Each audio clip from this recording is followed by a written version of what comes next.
All right, well, let's get started. Our top story, and we'll get you the latest on the meetings that are currently taking place. Himanshu will get us the latest on the meeting at the Prime Minister's residence, where the Home Minister currently is, and also a meeting taking place at Mallikarjun Kharge's residence as well. Well, let's get started. It's been 3 days since the BJP's resounding win in the three Hindi heartland states of Rajasthan, Madhya Pradesh and Chhattisgarh. But there's still no word on who will be Chief Minister in each of these states. There's a big list of probables. There have been various meetings taking place. Home Minister Amit Shah and JP Nadda have been meeting various leaders over the last few days. Today evening, a meeting between the Home Minister and the Prime Minister at the Prime Minister's residence. Today's session is the second consecutive meeting. Yesterday, the leaders had been in a 4-hour huddle. And earlier today, the MPs who resigned from Parliament after winning the Assembly polls also met with the Prime Minister. You can see that photograph there. Well, let's go across to Himanshu now for more. And Himanshu, that's the big question. New faces coming in as the Chief Minister in these states, and also the 2024 elections are there on the Prime Minister's mind when they will decide on who will be the Chief Minister. That's right, Gagi. And remember, if during the election campaign, BJP central leadership had decided not to announce a CM candidate either in Rajasthan, Chhattisgarh, nor in Madhya Pradesh. And this seems to be part of a larger concerted strategy to actually decide the name after the election results were announced.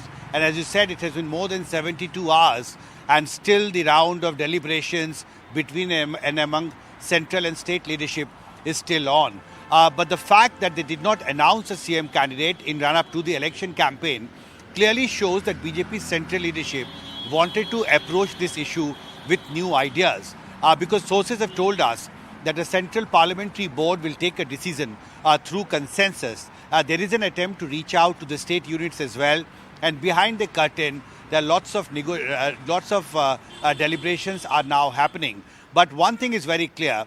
BJP has decided that Prime Minister Narendra Modi has a grand strategy for Lok Sabha elections. And the election and selection of chief ministers in Madhya Pradesh, Rajasthan and Chhattisgarh, three politically perhaps the most crucial states for the BJP in Lok Sabha elections, where BJP had done very well in 2019 Lok Sabha elections. So the idea is that since the chief minister of a state plays a very crucial role in implementing the political strategy of the party on the ground in these states, so there is an attempt to align the selection, identification of the chief minister with the larger political strategy. Now, whether that will be done on caste considerations, whether class considerations will come into picture, or is there a gender aspect to what we are talking about now? We do know the rise of the women voter in Indian politics, whether it is the tribal factor which is on top of Prime Minister's mind.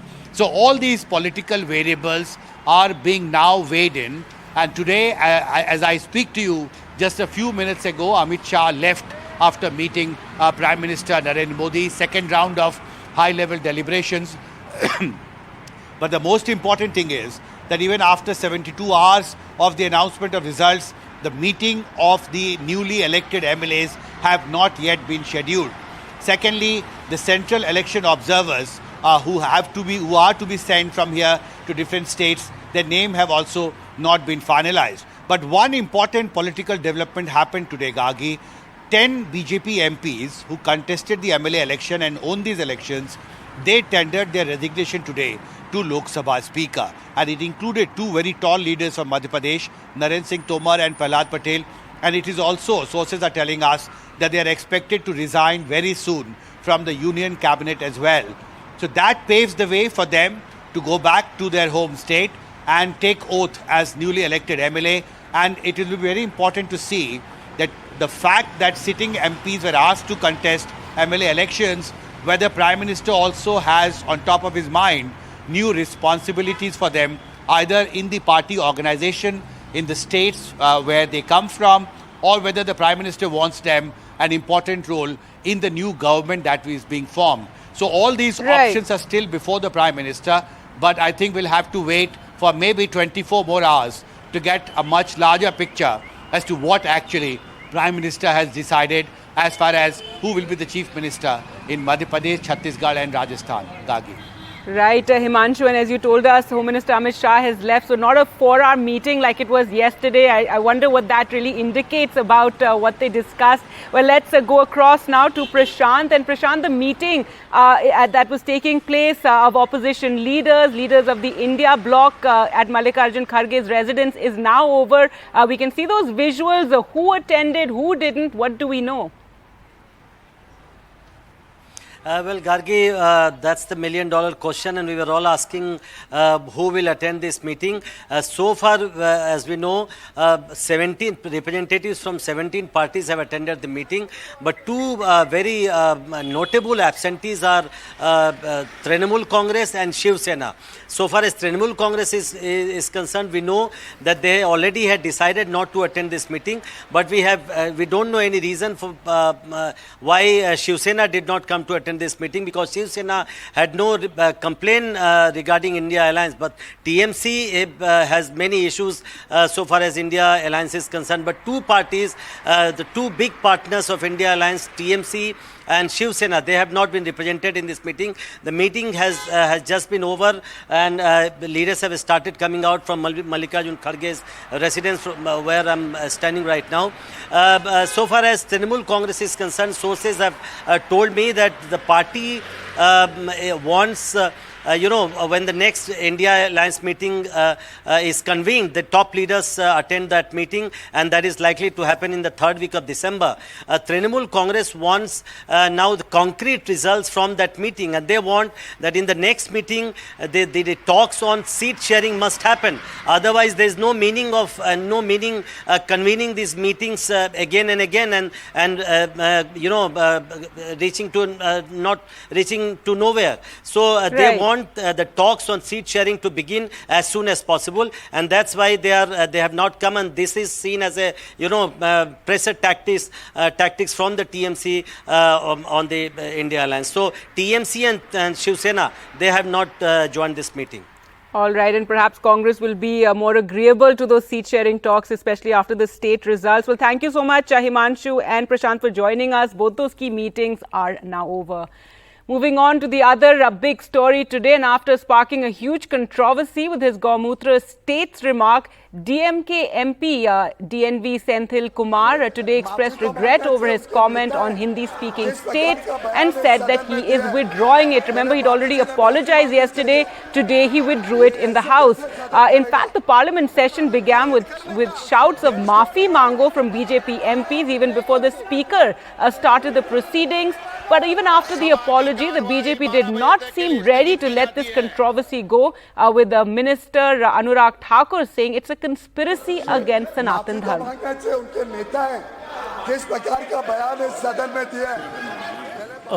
Speaker sir, the statement made by me yesterday inadvertently, if it had hurt the sentiments of the members and sections of the people, I would like to withdraw it.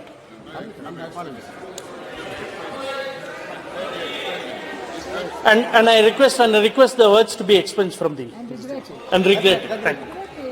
DMK के नेताओं के सनातन धर्म, हिंदुओं और हिंदी और उत्तर भारत के खिलाफ बयान आना, ये एक सोची समझी साजिश है, सुनियोजित रणनीति का हिस्सा है, जहां भारत और भारतीयों को नीचा दिखाने का कोई कसर कांग्रेस नहीं छोड़ रही। आप उत्तर प्रदेश के लोगों पर बार बार प्रहार करें, आपके सहयोगी दल उत्तर भारतीयों पर टिप्पणी करें और आपके होंठ सिले रहें। ऐसी क्या मजबूरी है जो राहुल गांधी, सोनिया गांधी जी की चुप्पी जरूरी है? Now, two bills, the Jammu and Kashmir Reservation Amendment Bill and Jammu and Kashmir Reorganization Bill, were passed in the Lok Sabha today, a day after they were introduced. Home Minister Amit Shah, responding to the debate in the lower house, said that the two bills will bring justice to those who've been deprived of their rights for the last 70 years. But the opposition went up in arms and Congress staged a walkout after he said Jammu and Kashmir had suffered due to two blunders committed by former Prime Minister Jawaharlal Nehru. मान्यवर, मैं जो bill लेकर आया हूं, जो विधेयक लेकर इस महान सदन की सहमति प्राप्त करने के लिए मैं खड़ा हुआ हूं। वो बिल 70 सालों से जिन्हों को अन्याय हुआ है, जो अपमानित हुए और जिनकी अनदेखी की गई है, वो सभी लोगों को न्याय दिलाने का बिल है, उनको अधिकार दिलाने का। माननीय अध्यक्ष जी, ये बिल किसी भी समाज में जो डिप्राइव लोग होते हैं उनको आगे बढ़ाना चाहिए। ये भारतीय संविधान की मूल भावना है, परंतु उसके साथ साथ इसका सम्मान न कम हो, इस तरह से आगे बढ़ाना चाहिए। अधिकार देना और अधिकार सम्मान के साथ देना, दोनों में बड़ा फर्क है। इसलिए कमजोर और वंचित वर्ग के जगह अन्य पिछड़ा वर्ग, ये नामकरण बहुत महत्वपूर्ण है। 80 के दशक के बाद आतंकवाद का एक दौर भी आया और वो बड़ा भयावह दृश्य था। पीढ़ियों से, सदियों से जो लोग अपनी भूमि पर रहते थे, अपना देश समझकर रहते थे, अपनी जन्मभूमि समझकर रहते थे, वो मूल समेत उखड़ गए माने। और किसी ने इनकी केयर नहीं करी, इनकी चिंता भी नहीं करी, ना इसको रोकने का प्रयास किया।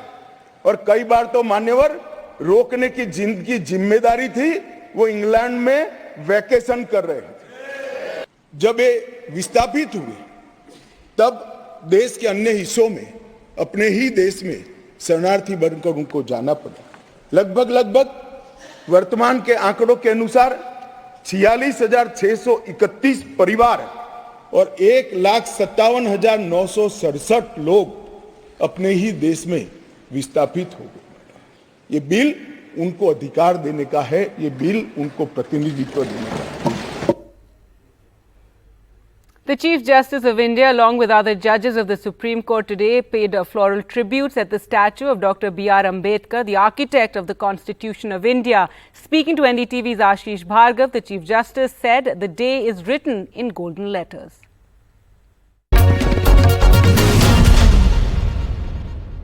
आज का जो दिन है, वो मैं समझता हूँ सारे देश में स्वर्ण अक्षर में लिखा हुआ दिन है। आज हम डॉक्टर बाबा साहेब भीमराव अम्बेडकर के जीवन के बारे में स्मरण करते हैं। वो संविधान के शिल्पकार थे और जो उन्होंने मूलभूत सिद्धांत 75 साल पहले हमारे लिए अंकित किए, उनका हम पालन कर रहे हैं न्यायपालिका में। तो हम लोगों के लिए बहुत महत्वपूर्ण दिन है और इस साल उनका स्टैच्यू सुप्रीम कोर्ट में आया है, तो हमें लगता है कि साक्षात वो हमारे साथ हैं। News from Rajasthan now. In the brazen shooting of Karni Sena leader Sukhdev Singh Gogamedi led to widespread protests today, with Rajput organizations calling for bandhs and protests. The police have said that this shooting was a case of gang rivalry, but the Rajputs are a key vote bank for the BJP, and there is now a chance the case could be handed over to the NIA.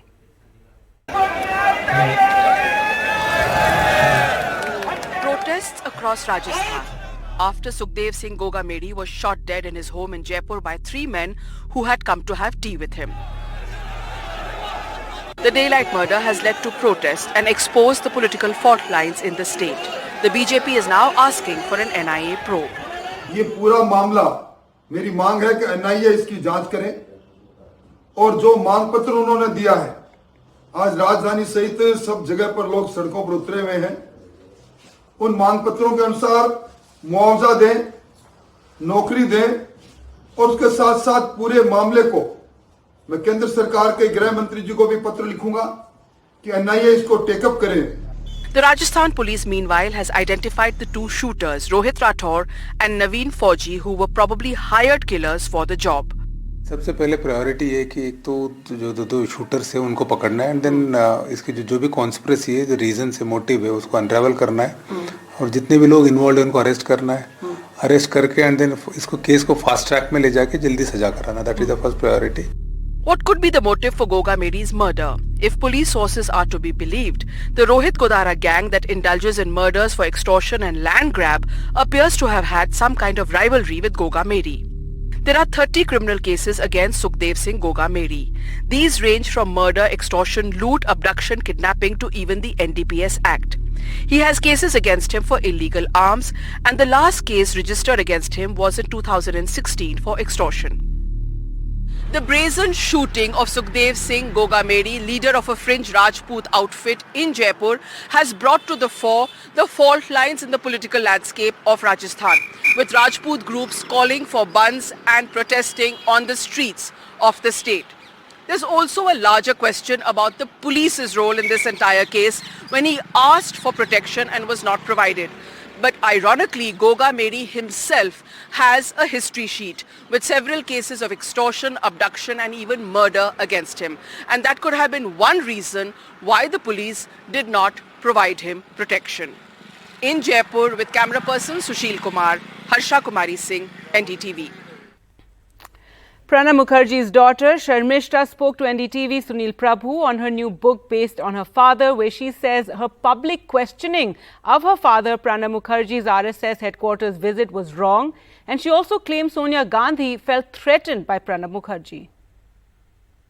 One point which I think really defines, and I think Dr. Pranab Mukarji in his own way tried to, keep away from that controversial part, is the 1984, which was really his turning phase when he was on the same flight after Mrs. Indira Gandhi's assassination. You try to touch upon it and try to bring about it. What exactly are you trying to convey here? What exactly happened? That it was people around Rajiv Gandhi who... Yes, it was claimed that Baba claimed staked his claim to become the Prime Minister as on the virtue of being... But it was on the contrary, whereas, my father felt, according to him, that Rajiv should take over immediately because a lot of uncertainty has been created. A Prime Minister was assassinated. So, there can't be any scope of squabble within the party, and if Rajiv takes over immediately, there wouldn't be, so but a canard was spread by people around him that he did this.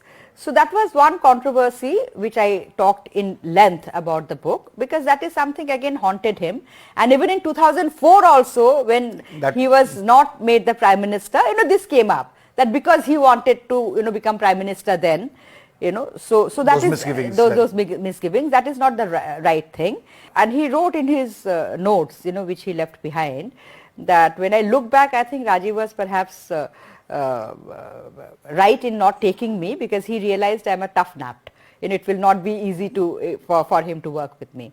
So I think that is the reason, not that because of the kind of apprehension, I will not say mistrust, but apprehension on part of both Rajiv and especially Sonia, of not giving my father the final premium post of the Prime Minister, because perhaps they felt that he might challenge their authorities. Now, after Chennai Cyclone Mizoram hit Andhra Pradesh, leading to 2 deaths and devastation, and this as Chennai and adjoining areas have still to recover. Sam Daniel reports.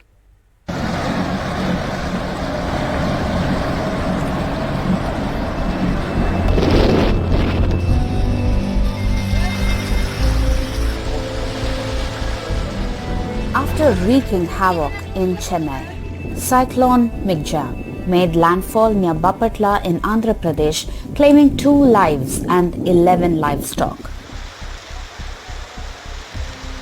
Huge area under paddy was inundated. Ravi Kumar is trying to salvage some of his crop by shifting it to a nearby mill and godown. Over 60 sacks of paddy, each weighing up to 40 kgs, is being loaded onto the tracker near Machilipatnam in Krishna district. ఇది రైతుకి తీరని నష్టం అండి. రైతు అనే ఎవరైనా తీరని నష్టం. మరి ఈ పంట పండి 6 కాలాలు 6 నెలలు పండించి తీరా రైతు కళల్లో ఆనందం చూసే టయానికి ఈ అకాల తుఫాన్ రావటం, వర్షాల వల్ల పంటలు తీవ్ర నష్టం జరిగింది.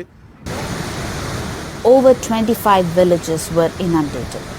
Once the water in the fields recedes, accurate crop loss can be estimated.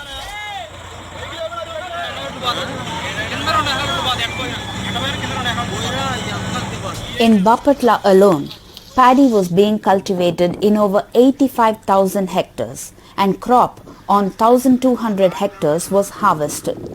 Most of it has been washed away. As far as this cyclone is concerned, the Rait Bharosa Kendras are there and voluntary system we have. Farmers have been advised to shift the harvested crop to the safer places. Over 300 trees have fallen and 35 roads were waterlogged. Road infrastructure, traffic disruption and flight operations are being restored in affected districts. Except 1 or 2 casualties here and there. And the damage to infrastructure is there. Road infrastructure got damaged. A lot of trees fell. So we are getting some preliminary reports. So we'll be making effort to restore them temporarily, immediately. 15 lakh million tons of paddy crops have been shifted to various mills and godowns. Volunteers have also been incorporated for helping several of these farmers in shifting their crops. Now, the government has promised to help the farmers of especially Krishna as well as Rayalaseema regions to ensure that they are given adequate compensation after assessing the damage in about a week from now. With camera person Govind Murthy, Pratibha Raman in Vijayawada for NDTV. Now to Mizoram, where political history was scripted as for the first time 3 women candidates at a time have been elected to the 40-member state assembly. The most talked about is 32-year-old Barrel Vanasangi, a radio jockey and TV presenter who is now the youngest MLA of Mizoram.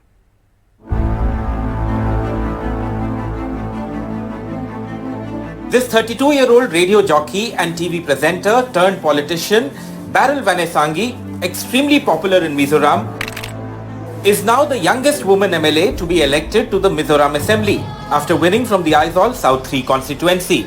After her victory, the famous social media influencer says more women need to be involved in governance. You know, even if you're girl or female, it doesn't mean that this has to stop us from doing something that we like and we are passionate about. So I would like to encourage, and also I would like to send a message to all the female in any community and society that if you want to go for it, then you can go for it. So let's all, but we have to have the passion and we have to, have the dream about it. And then it's possible. Anything is possible. Mizoram has elected a record 3 women to the state assembly this time. Mizoram People's Movement candidate Lalrin Pui won from the Lungle East constituency, while Pravo Chakma of the Mizo National Front won from the West Tuipui seat. Women representation in the 40-member Mizoram Assembly, though, is still an abysmal 7.5%. While female voters outnumber men in Mizoram, their representation inside the assembly and government has been dismal. With the Christian-dominated Mizo society following a patriarchal culture, Mizoram's main political parties hardly nominate women candidates in most elections. For instance, in 2023, just 16 women fought the polls. Mizoram got its first women legislator way back in 1978 and the first women minister in the year 1987 and the second women minister only in 2017. In a state where women voters outnumber men, the representation of women inside the assembly and in the government had been rather dismal. But this time, with the election of 3 women candidates, perhaps a wind of change is blowing in Mizoram. In Guwahati, Ratndeep Chaudhary for NDTV. And finally, more women achievers. 4 Indians are on the list of the most powerful women for 2023. Union Finance Minister Nirmala Sitharaman, HCL Corporation Chairperson Roshni Nadar Malhotra, Steel Authority of India Chairperson Soma Mondal and Biocon Executive Chairperson Kiran Mazumdar Shaw are the 4 Indians among the 100 named in Forbes' annual list of the world's most powerful women for 2023. And with that, it's a wrap from me. Thanks so much for watching. Goodbye.